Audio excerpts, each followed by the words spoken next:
Welcome to Permitting Pitfalls and Architect's Advice for Hawaii Homeowners. Many homes and condos in Hawaii do not have proper permits, which can cause major problems. If you're a buyer, seller, or a realtor, this video is going to give you the basic information to avoid some of the common permitting mistakes. Welcome to the Hawaii Housing Report. I'm Patrick ONeill, Principal Broker Owner at Luxury Homes International, and I'm joined by Hawaii architect Matt Gilbertson. Matt has been in the industry for over 35 years, working in residential and commercial in Hawaii, U.S. mainland, and abroad. He is the president of MGA Architecture. And if his voice sounds familiar to you, that may be from his radio show and podcast, Design Talk Hawaii. Matt, thank you very much for taking the time to be here today. Oh, happy to join you, Patrick. Thanks for the invite. Yeah, I hope this I is can be really of help great. to your listeners. Yeah, I think you will. The topics we're going to talk about today come up every day in our business. So, Matt, I was recently showing properties. I was showing single family homes and condos. Some of those properties I walked into, they look like they've been completely renovated. New kitchens, new windows, new bathrooms, new flooring, new paint, new everything. Just start with but these did not have permits. And I just want to start with sort of the basic, what are the triggers to get a building permit? What happens? Okay, well, again, thanks for having me on, and I hope I can share some advice and some insights. I first want to say that obviously this is going to be a very casual conversation, so there's going to be missing pieces to my summaries because we have a very short time, and many of these could be a show all by themselves. Every question could be a dialogue for an hour. But and also I'm going to assume we're talking mostly about single family homes because I do work across the full spectrum. And each and every one of those different classifications of projects can have its own answers. So thinking of single family homes, when you are embarking on any project, let's just assume it's a renovation of your existing home. You're not tearing the whole thing down. You're not going into a massive renovation or remodeling. You're going to fix a kitchen. And you've maybe hired an architect, maybe not. Maybe you got a contractor who acts as your design build contractor. It's very easy to assume through their eyes that this can be done without a permit.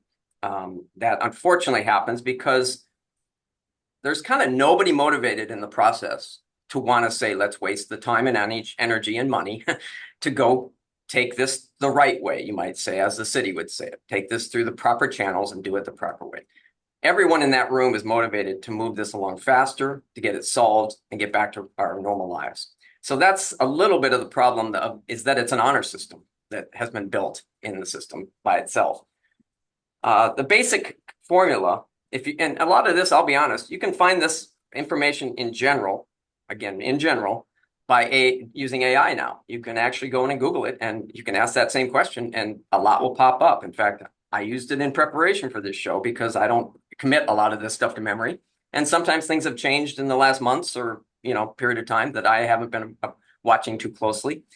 And it only comes up when I'm ready to do a project like that. So the basics are $2,500 of electrical or mechanical work done by what they call a licensed contractor. Even just that statement we could go into for 25 minutes, but $2,500 of commercial, of legitimate work by an electrical or mechanical engineer or contractor is not much. I mean, no. We use a methodology, I used to use one, for every switch on the wall or every outlet on the wall or every connection of an electrical component, that's $100.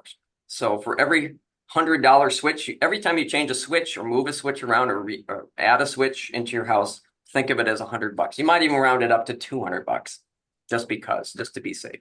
So you can see it doesn't get you very far. And if you're renovating a kitchen, you probably have five, depending on the size of the kitchen, 5, 6 outlets maybe in that kitchen. If you want to move them, that's officially needing to be done by an electrical contractor, a licensed electrical contractor. If you're putting in a fan hood that's going through the roof, that's an electrical connection. All of those things, you can see it can go pretty quickly. All of the superficial parts that you will live with most of the time that's outside of the walls, the countertops, the cabinets, the things that are built in like that, they are not in the definition of what you would call needing a permit. But they generally use it whenever you're taking on what would be considered a life safety issue. Proper electrical, proper mechanical. you're moving your sinks around, you're moving your plumbing around. All of those components are the first and foremost thing is if these are done improperly or not or done wrong or whatever, could they hurt someone? That's kind of the first premise, the first waterline that everything should be looked at. That's If you why put the wrong, yeah, mechanical, that would fall in that category. And the yep, threshold is 2,500. If the electrician of comes each, in, yeah. he does $2,500 or less. Just say under 2,500, then no building permit generally is needed. Yes, that's what might be called superficial renovation or improvements that are, almost maintenance, repair and maintenance type things. But like I Okay, say, so let's say you're renovating a bathroom and everything's kind of staying in the same place, but you're going to move the sink and the toilet around. You're going to switch and move them to a different wall. And therefore you're going to move some of the outlets because those walls had outlets and now they're not going to have them, and other outlets are going to come over with that. Let's say you're just putting a shower surround in and you're taking out the tub and, all the basic things you might do, tile everything, put up mirrors. You can sit and calculate that probably, and you could get your contractor to define that scope of work from an electrical and a mechanical standpoint. And of course, it's a judgment call.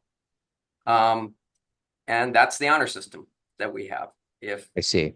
Well, let me ask you this way then. Let's say I want to go in, I want to renovate my kitchen. I'm in a single family home or I'm in a condominium. I'm How could I renovate that, put in new cabinets, new countertop, new sink, and not trigger the need to have a permit? Okay, so the first and foremost is you have, and I'll talk kind of basic terms. You have what they call junction boxes up in the ceiling where the light is and in the walls where the outlets are. Those are basic junction boxes, and they've got electrical power running to them. If you're not touching those wires, and you might switch out the switch to be a more contemporary switch.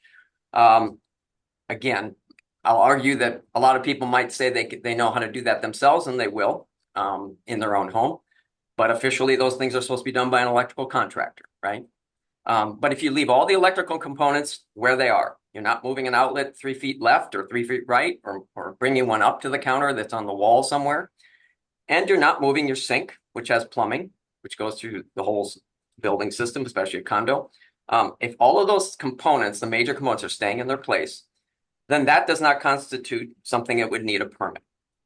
In fact, in commercial hotel work, they call it soft good replacements. You can make those types of things, and have been able to make those types of things in the hotel industry.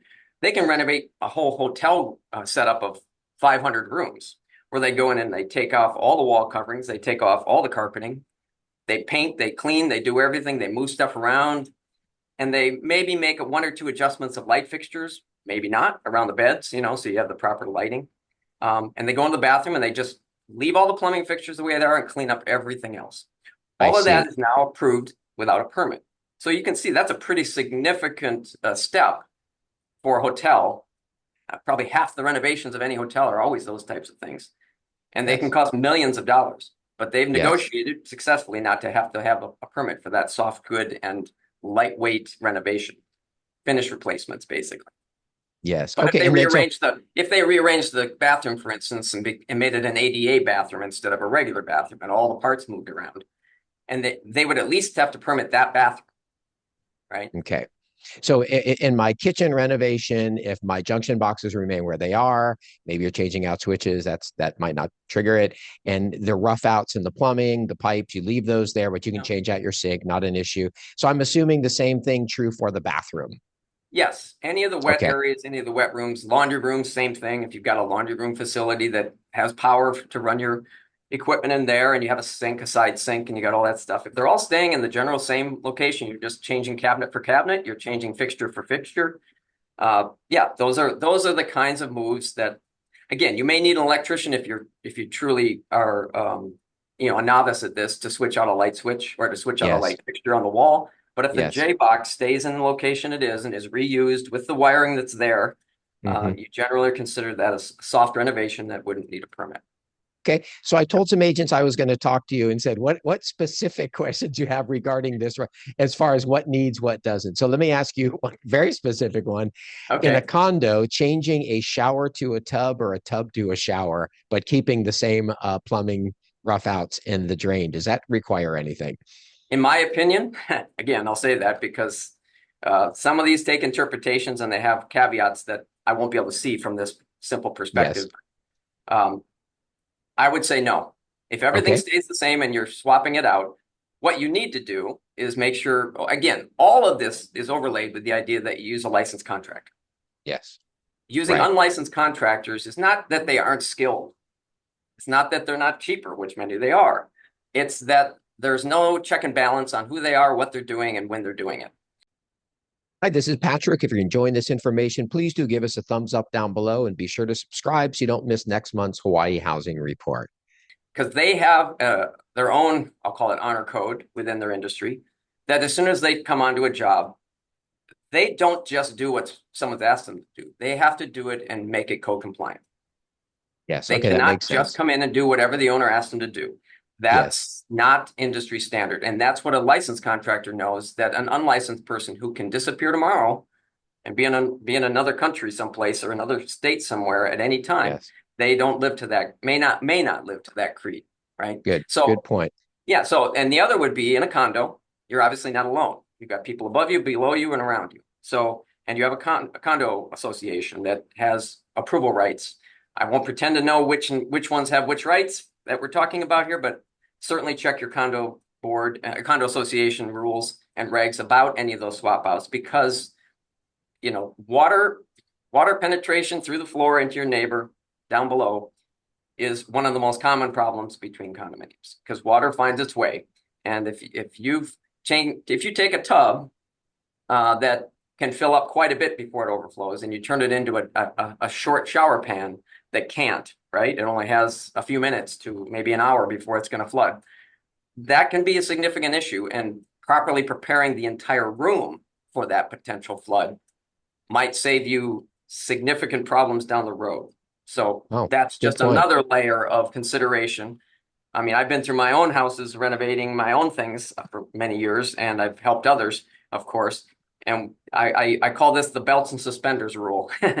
You want to have both. You want to do, Let's see. especially if if it happens in my own home and it leaks into my crawl space, that's my problem.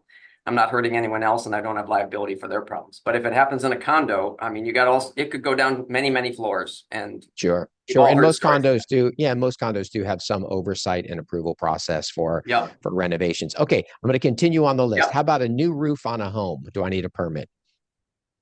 New roof on a home. No, Okay, that's my new opinion. fence. Okay. New That's a fence or repair and wall? maintenance, because they often do re-roofs over roofs. And yeah, Yes. yeah. Okay. How about a new fence or a new wall? Okay, those are a little trickier. A fence, you get up to 6 feet that you don't have to have a permit. On the wall, you're up to 30 inches where you don't have to have a permit. Okay, good answer. So All you can right. arguably, there are obviously conditions where there are fences and walls. So it becomes a little more layered in the question and answer. But yeah, Okay. that's the general rule, is 30 inches vertical on a wall and 6 feet on a fence. Okay. What about scraping or encapsulating a popcorn ceiling?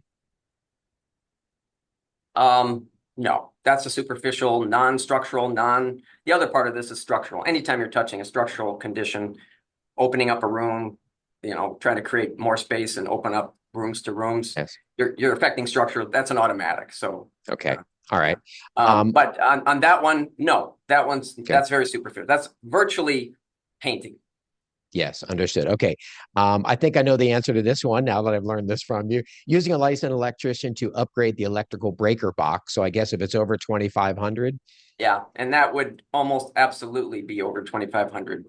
Yes. Yeah, it would. Just the box itself is probably, several, probably $1,000 at least, maybe several thousand depending on the size of the unit. But Yep. yeah, We yeah, just had one estimated in a condo, and I think it was in total 7 to 8,000 was the yeah, yeah, estimate. yeah. What about installing split system air conditioning?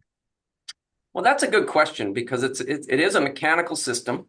It does exceed generally $2,500, right? To when you're buying the unit and installing it. Yes. So that's a little bit of a gray area. Generally, what I would look to say is when you're doing that, you're hiring the contractor generally direct. You're not going to an architect to do that. You're not even going to an electrical engineer to help you install that, or a mechanical engineer to help you pick the unit. You're just going to the store, going to the shop and buying the unit. They generally should take care of everything, and they're responsible for getting a permit if they feel that it's exceeding in dollars or complex enough that it needs it. And they can generally pull those permits very quickly because they're not really producing a full set of architectural drawings that get scrutinized in that way. They're pulling permits like that all the time. Yes. Again, a conventional place that is professional will know that automatically. So you shouldn't even have to think of that question yourself. They should be telling you that answer. Yes. Okay. Let's talk about someone who bought a home, bought a property, and it turns out it is unpermitted. So, number one, what are the big pitfalls? And I can tell you from our side, some of the big stuff, appraisers, sometimes if they pick that up, will devalue the property for that. Can you talk about some of the things that will happen from a regulatory standpoint? Okay, well, I'm going to assume what you meant was there's a house that was built and it's been renovated at least once or more times without permits. So it was Yes. originally built, let's just assume it was built in contemporary times and had a building permit, and maybe it's on file somewhere in the records, right? Yes. But then since then, a lot of small changes or big changes have occurred, and everybody that comes in changes something, and pretty soon you don't know where it started or stopped. And then Right. you're selling the home, and as you know, many times people are using the catch-all of selling it as is, right? As sort of their, it's not my problem kind of thing. They may have to disclaim that they know that there's likely unpermitted work in here. But obviously, I don't think, you tell me, but I don't think they have to go into excessive detail. They just have to identify that it's potentially or is unpermitted. Generally advised to go into as much as they can tell Yeah, if there are undisclosed building permits. And that is also on the standard seller's real property disclosure statement. Those things right. would be announced. And I would say, into referencing the question, if we think of some of the homes in East Oahu that were built 20, 30 years ago, many of them have something unpermitted, and the buyers say, I don't care, I'm willing to take the risk. Right. Um, but my question to you is like, what is some of the risk if you do Well, get yeah. something? Mm-hmm. Well, first and foremost, health and safety, right? If work has been done and it had and you don't know how it was defined, and there's no documents to reference what was done, or even a written statement. A lot of, like I said about the air conditioning, they don't go in and produce a drawing. They go in and get a permit on a written statement, basically. They don't. They may have to put a one-line diagram together of the floor plan of the house and talk where they're doing things, but they're very superficial. Um, but the city knows those people and knows that they're professional and knows that they can. Again, somewhat of an honor system between the city and that reputable contractor. Um, if you don't have those documents, it's you can be staring at something and think, oh, it's obviously structurally sound. It's obviously electrically sound and mechanically sound. But unless you're a trained eye, and even if you are a trained person, the exterior skin of what you're looking at may be hiding all sorts of problems. And I'm not talking about mold and those sorts of things. Those are problems all by themselves. I'm talking about the fact that you will not be able to look at a wall and determine if it's got the proper tie downs to the anchoring to the foundation. You won't know if it's got the proper support and structural soundness, if there needed to be a beam in that condition, or if there needed to be other kinds of connections. You will have no idea. I did a renovation, and I've permitted it for a small renovation at a house I own. And to most people, they walk in and see the end product, go, oh, that's beautiful. I did a pocketing set of doors into a wall, like you do to bring one of the bedrooms on the first floor into the living room, so it was more like a den. Everybody loves it. It's great. But I can tell you, they would have no idea how complicated that was to do. Mm. It had Wow. structural issues because it was right at a separation between a two-story part of my house and a one-story part of my house. So it was carrying 2 stories, but it didn't seem like it would. It had foundation issues that had to be dealt with because that had to carry that extra weight of that beam that was a rather substantial beam, probably about 15, 16 feet long of span, that is all hidden behind that wall. And if you didn't know it, you'd think it was just a standard old stud frame wall. And Yep. So if you buy a house, there's going to be fire or safety issues yeah, within the wall that you cannot see. That's certainly one yeah. big issue. And primarily the foundations too. Everything has to carry down to something. I can say years ago, I went up North Shore and I was invited to look at a house and walked into the house and the owner had already gone and ripped out all the interior walls because he was so excited to have this shoreline home, mainland guy and family. And he was having his kids stay there and they were enjoying it. But he was in the meantime ripping all the walls out. I came in and he had torn out all the walls except the perimeter walls. And this was a Oh, multi-year renovation, add-on, add-on, add-on. And he had torn out all the lateral support of the building. oh no. Oh I told no. him, I'm not standing in this house anymore. We're going outside because I have no idea what you just did. And it took a mountain of time and effort to reevaluate what he had to put back and how to do it. So Right. that's a horror story that I personally witnessed. But those are the kind of things. If you have to basically say, if I don't have a document that shows me what was to be done, I have no idea.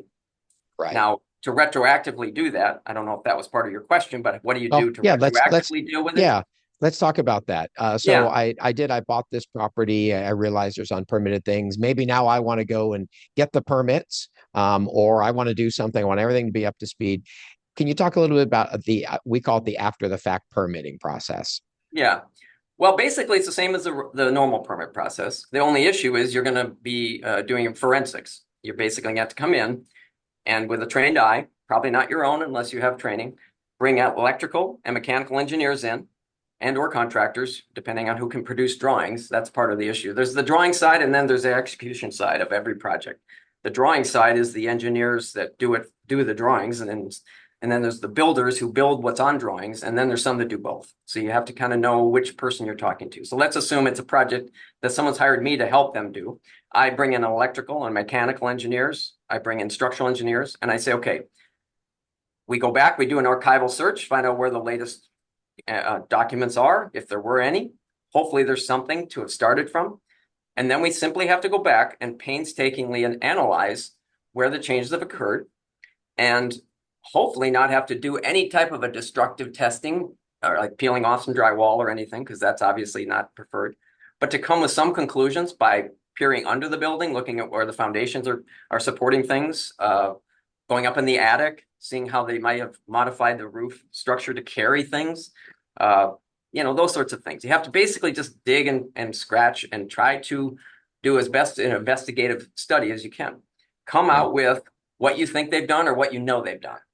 If you don't know and you're concerned, that's one level of concern. If you know and you're concerned, that's another level, right? Hmm.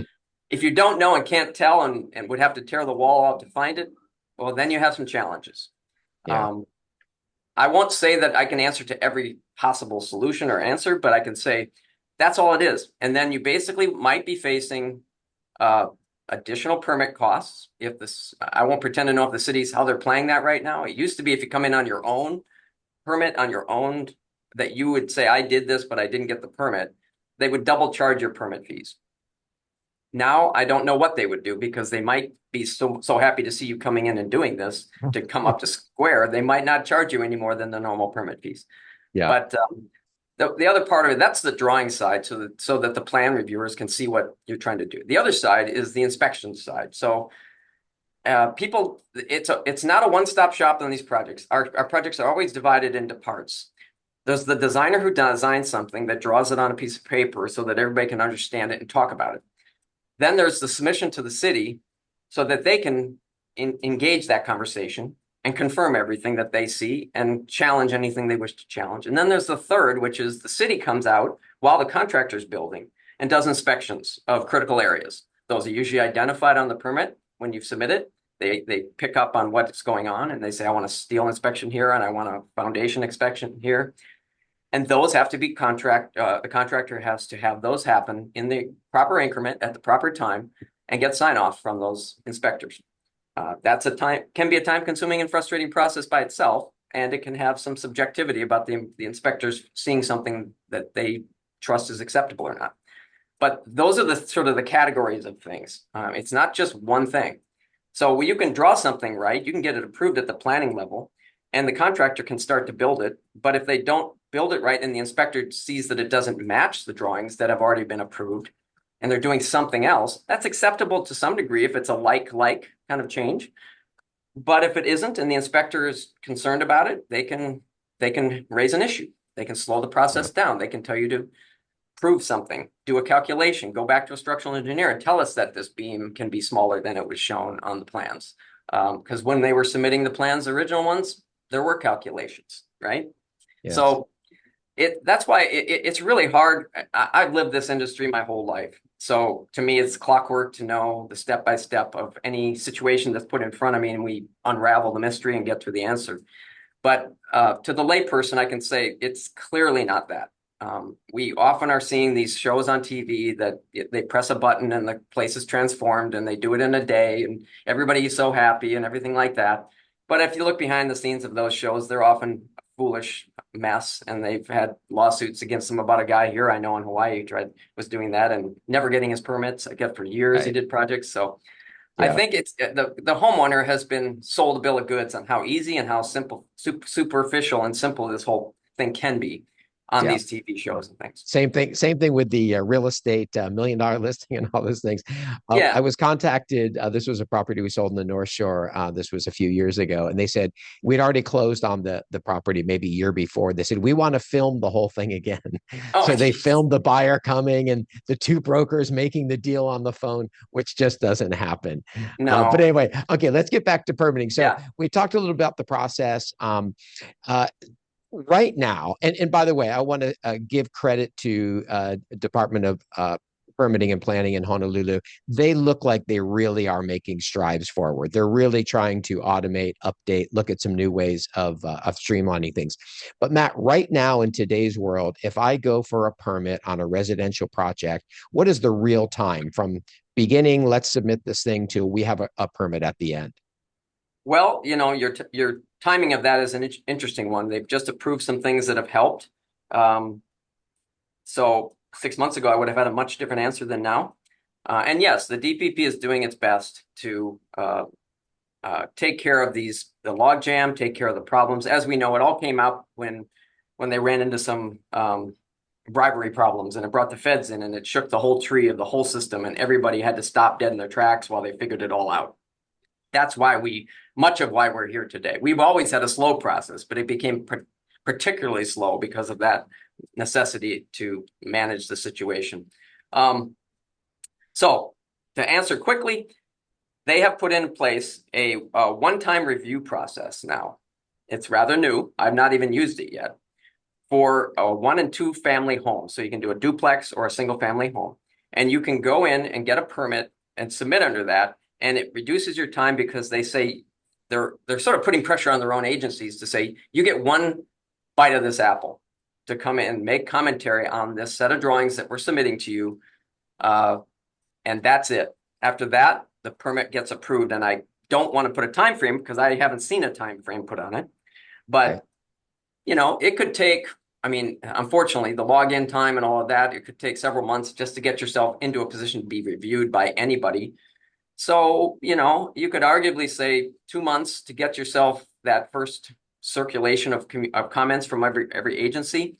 And that includes fire, that includes, wastewater, that includes anything and all things that are related to your particular project.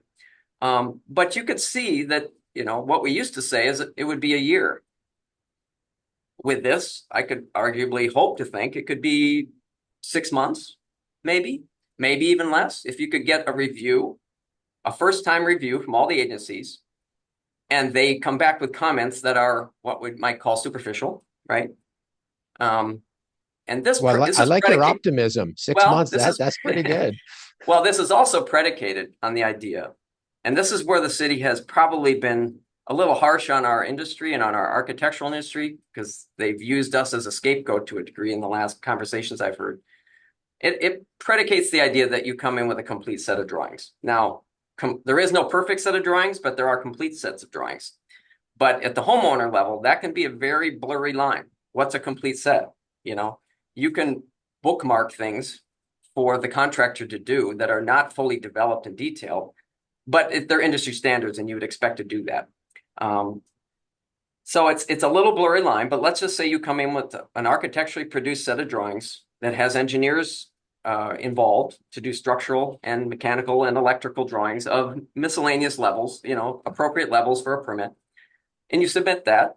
If that's a successful set of coordinated documents that doesn't have giant holes, you could easily see that with this process, maybe they'll get through their first review in 4 to 6 months, or maybe even sooner if their backlog gets cleared.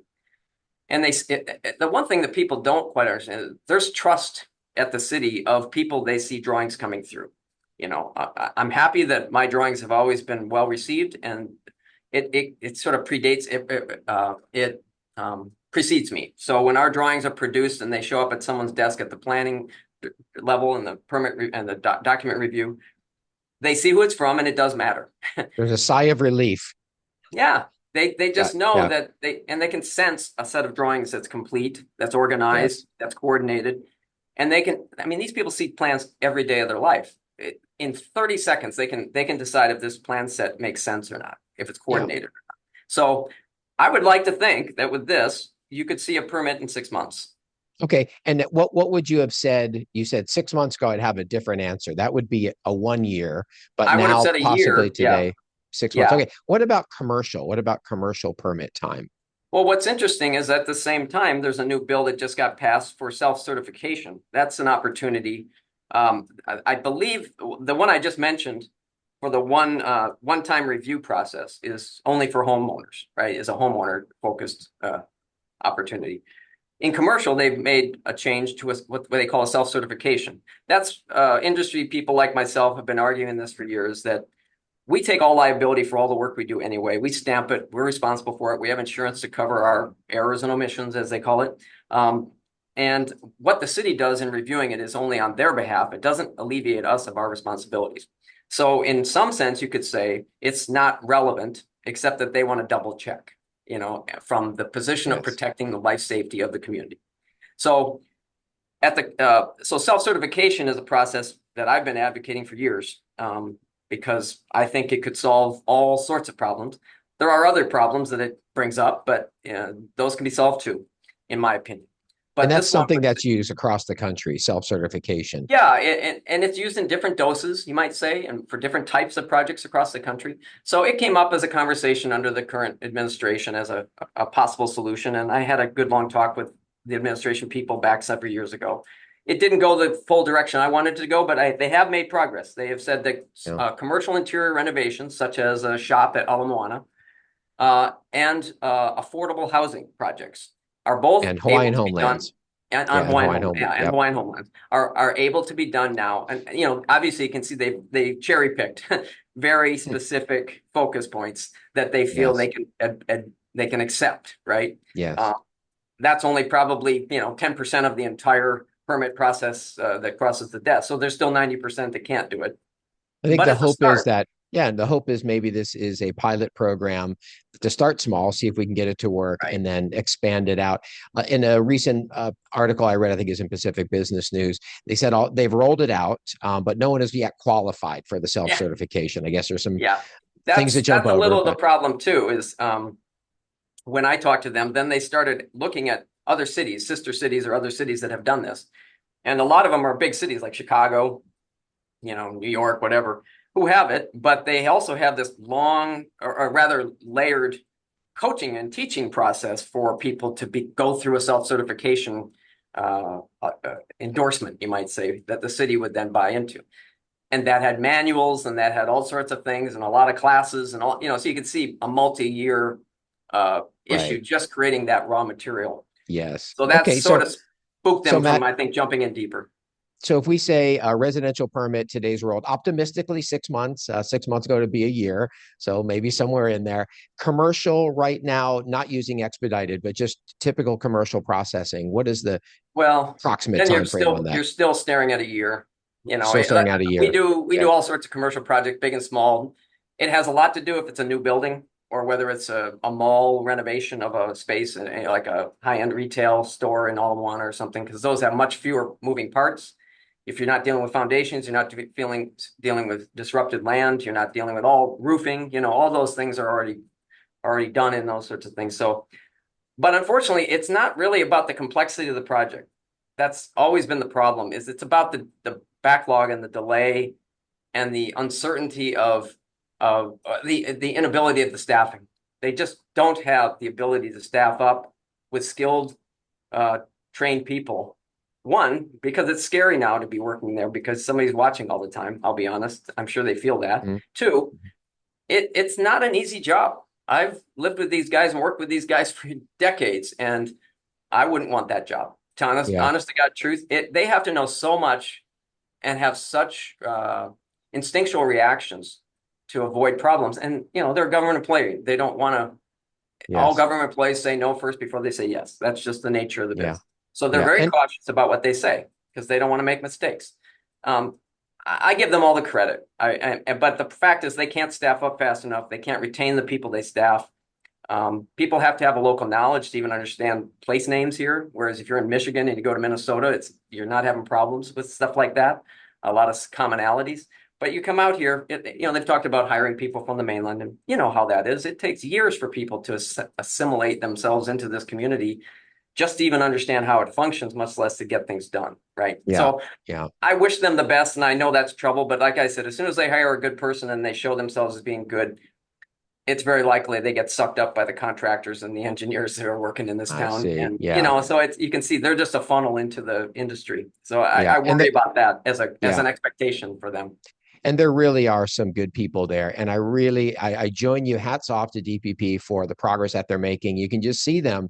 They keep pushing. They're trying to get us to another level. So I think we're all Mhm. grateful for that. It's not just status quo. So Matt, to wrap this up, regarding the submission of permits, just in a general sense, what is your advice to help expedite when people are submitting the permits? And then, on the reverse of that, what are some of the most common things you see when people submit that really slow this process down? Well, again, there's so many variations, but the first is, and I don't do this as an endorsement to come hire architects and engineers, but to me, it's penny saved, pound foolish. If you know you have a project of substance, this is a very disruptive process for any home, any homeowner, any family. I mean, it's one of the hardest things to go through. I'll be honest. And it leads to divorces. It leads to disruption of your lives. It leads to life-changing plans about travel and when you can be home and what your situation is with your pets and how much disruption you're creating for your neighborhood and your neighbors. And it's a big mess. I mean, and I think people misunderstand that right from the start. Even a simple renovation becomes a big project. So one, uh, look for professionals to help you and be willing to spend some money. I mean, I give people a target. Think of 10% of your construction costs is dedicated to your architect and engineering. It always isn't always that, but that's always been kind of a boilerplate rule of thumb. Everybody uses that as a budget number. Obviously, if you have a lot more complicated structural things or you're dealing with a whole lot of foundation work in a very small area, it's not going to be that. You're going to have a higher percentage. But earmark something. Don't walk in and just listen to contractors. And I would be careful not to just listen to contractors. I think they have a different vested interest in the project than an architect or engineer who shows up on your behalf. We don't make any money whether the project's big or small, generally. I mean, as it gets bigger, we make a little more because it gets more complex. But it's much more, our job is to represent you and to think for you and help you accomplish what you want to do. And yes, we only do it on paper. We don't execute. We don't create the beautiful place. We then work with contractors to help you do that. But we also don't have any economic interest in the project past our fee, right? To accomplish those drawings and get you through this process. Please understand that has all sorts of different motivations and keeps our motivations in the right place. I love contractors, but they have different motivations. We all know that. And I don't think it's embarrassing to say that even to their face. We all know they make money on things that change, things that grow in scope, and once a place is torn up, they have a pretty strong hand in your life for a while. Yeah. Yeah. Unscrupulous ones are dangerous to you. Yes. And I like people who I have like your advice. Yeah. you Your know, advice, if you're gonna renovate something, get a very good architect on that. That should be your first stop. Um, yeah, I mean, I'll I, be honest. There are projects that are small enough you wouldn't want to have an architect because sometimes it gets so small. But there are people who I often get calls for, I need to renovate my kitchen or I need some bathroom renovations, but I just want to know what I'm doing. I have some people I can give that to, some smaller architects, some people that are off the side a little bit, draftsmen that can help. It may not need an architectural stamp, may not need an engineer's stamp, um, but it does need a trained eye, and it does need a process orientation to how it's going to unfold. Yes. Every project is a process. Every project can go astray without proper planning. Yeah. Simple Well as that. said. Well said. Matt, I can't tell you how much I appreciate you taking the time to do this. My God, I got through half, not even half of the questions I have. I As know. you said, this each topic could take an entire day. So Yeah. just really grateful for you to take the time. And for people who are watching, if you want to reach out to Matt, the company contact information will be down below in remarks. So, Matt, I know you're off to Europe next week or this week, so Yeah, a have a little R and great R trip. finally. Yeah, I Wonderful. even get it once in a while, but yeah. Okay, good. And so to everyone who's watching, thanks so much for tuning in. Till next time, be well, be kind, and aloha. Aloha.